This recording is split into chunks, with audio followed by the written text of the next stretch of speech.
नमस्कार. श्री महिषासुरमर्दिनी स्तोत्र श्लोक 18. श्लोक वाचूया. कनकलसत् कलशीकजलै म्हणा.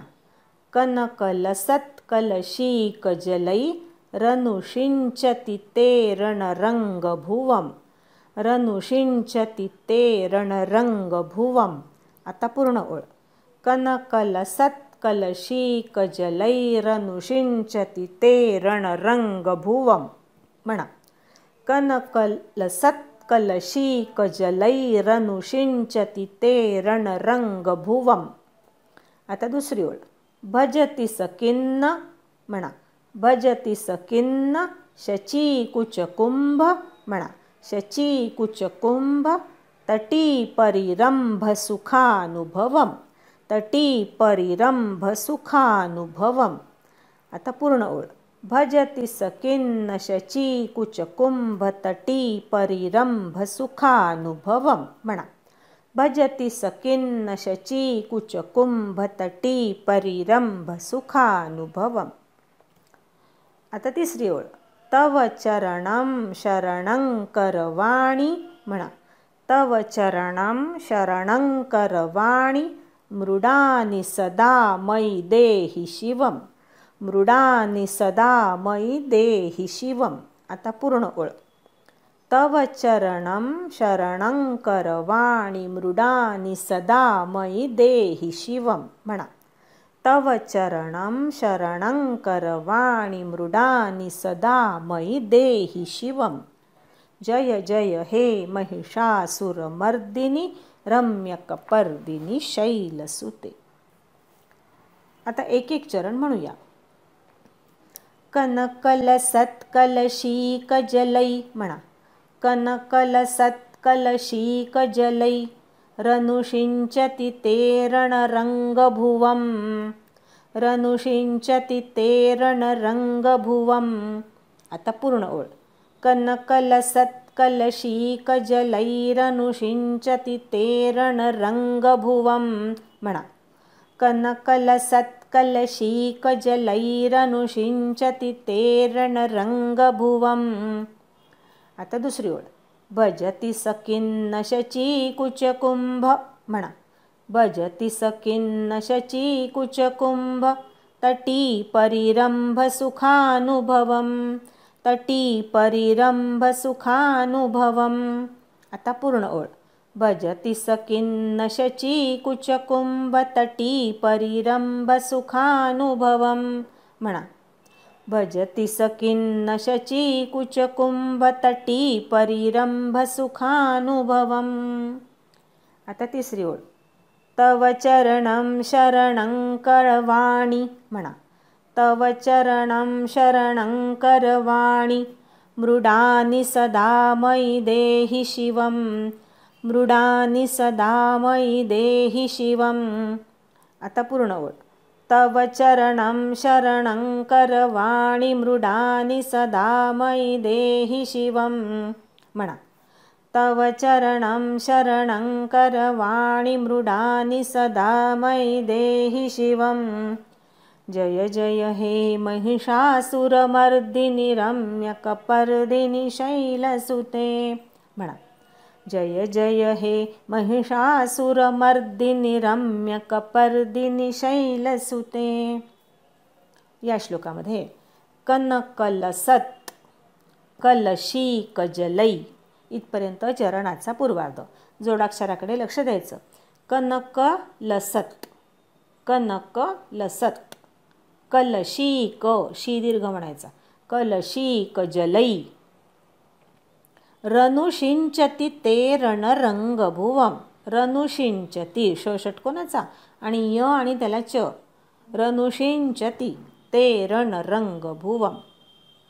दुसऱ्या ओळीमध्ये भजति सकिन्न की वरच्या अनुस्वाराचा अर्धा न म्हणायचा. भजति सकिन्न शचीकुचकुंभ ची दीर्घ म्हणायचा. तटी परिरंभ टी दीर्घ म्हणायचा. री ऱ्हस्व म्हणायचा. सुखानुभवम्. तव चरणं शरणं करवाणि शरणं न वरच्या अनुस्वाराचा ङ म्हणायचा. अंग म्हणतो तसा. शरणं करवाणी, करवाणी णी ऱ्हस्व म्हणायचा, बाणाचा न म्हणायचा. मृडानी सदा मयि देहि शिवम, सरळच. जय जय हे महिषासुरमर्दिनी रम्यकपर्दिनी शैलसुते. आता या गोष्टी लक्षात घेऊन आपण हा श्लोक पूर्ण म्हणूया.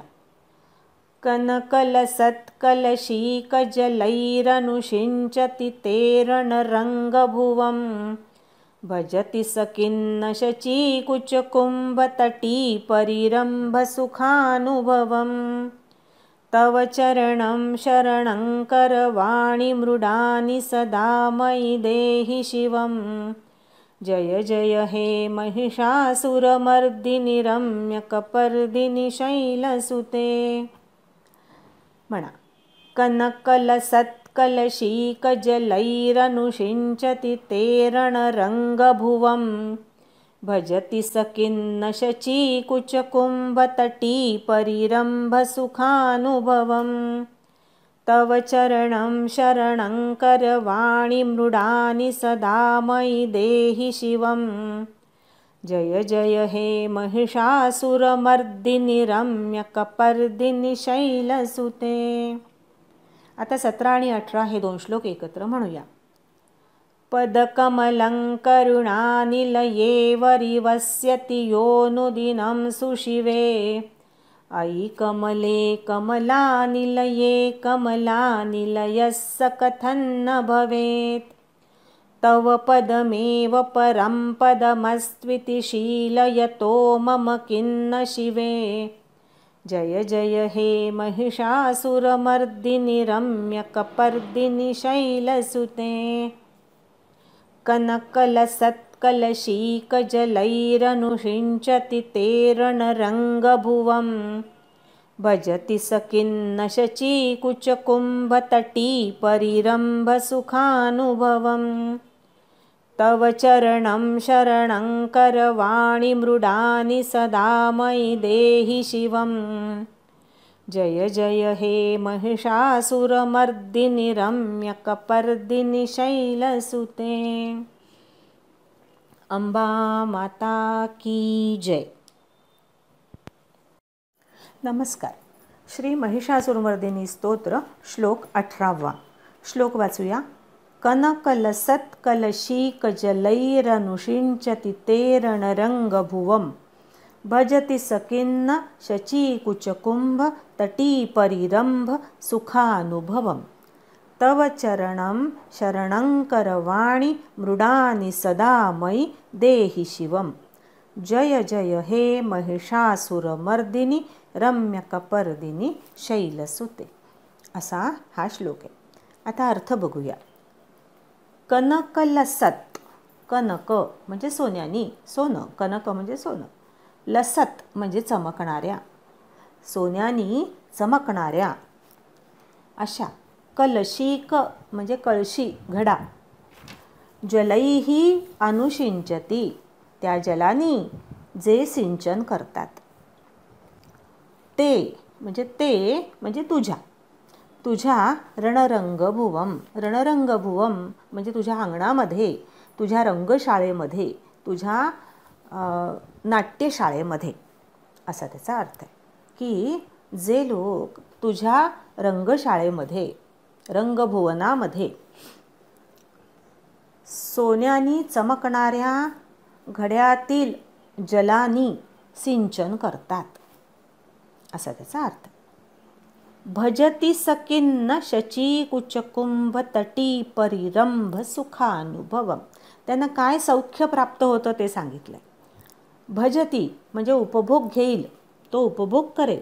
तो सह म्हणजे तो, तो उपभोग का नाही करणार असा प्रश्न विचारला.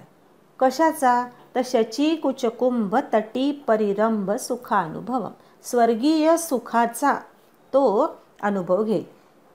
स्वर्गीय सुखाचा म्हणजे इथे सांगितलं आहे की शचीकुचकुंभ तटीपरिरंभ. शची म्हणजे इंद्राणीप्रमाणे, कुचकुंभ म्हणजे उन्नत उरोज असणारी, आणि तटीपरिरंभ सुखानुभवम.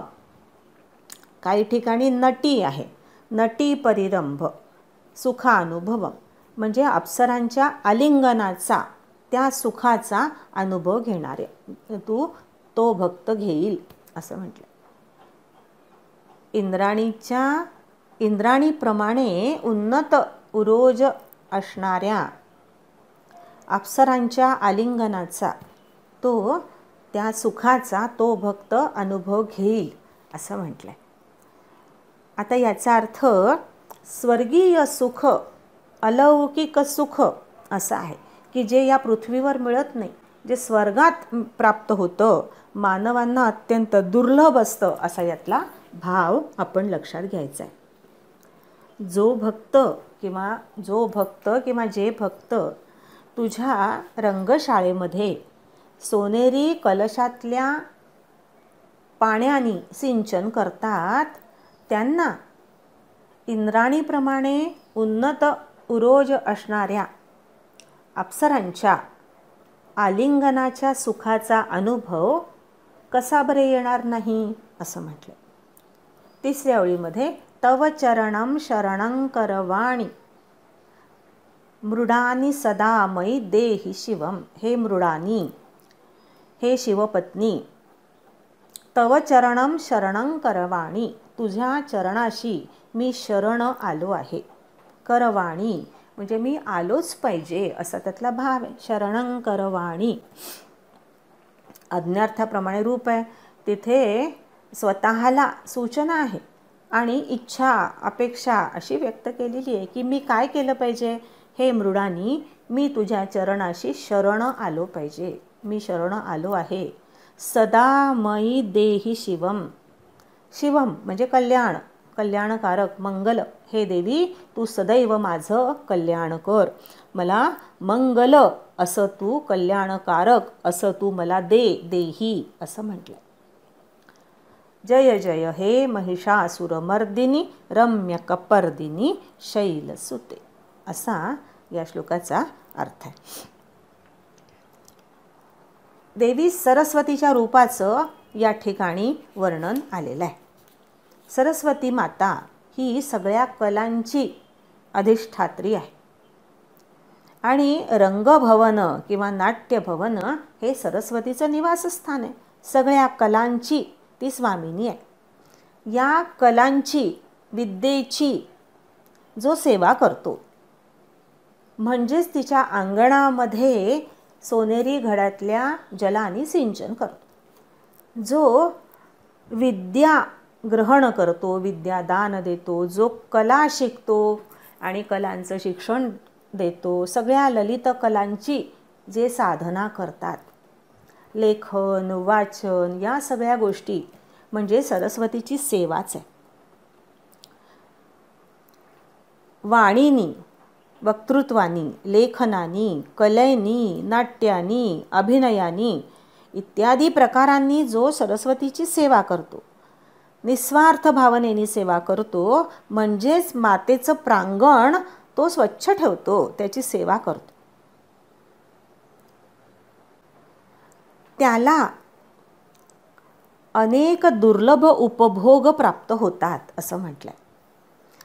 अप्सरांच्या आलिंगनाचा त्याला अनुभव येतो, तो उपभोग घेतो. याचा अर्थ असा की या लोकी दुर्लभ असणारी सगळी सुख तो मिळवतो.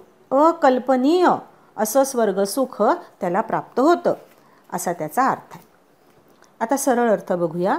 हे देवी, तुझं गुणगान जिथं गायलं जातं त्या मंडपात ठेवलेल्या दैदिप्यमान सोन्याच्या कलशातल्या जलानी जो भक्त तुझ्या अंगणातल्या सुंदर भूमीवर सिंचन करतो, तेव्हा त्या सुडौल अशा कुंभांना होणाऱ्या हस्तस्पर्शाने तुझ्या भक्तांना इंद्राणीप्रमाणे असणाऱ्या, उन्नत असणाऱ्या अप्सरांच्या स्तनमंडलास स्पर्श केल्याचा किंवा आलिंगनाचा सुखद अनुभव का बरं येणार नाही. हे मृडानी, हे शिवपत्नी, मी तुझ्या चरणाशी शरण आलो आहे. माझ्यावर नेहमी कल्याणकारक मंगल गोष्टींचा वर्षाव होऊ दे. हे गिरिकन्यके देवी, हे कपर्दिनी, तुझा केशसंभार अतिशय रमणीय आहे. हे महिषासुरमर्दिनी, तुझा त्रिवार जय जयकार असो.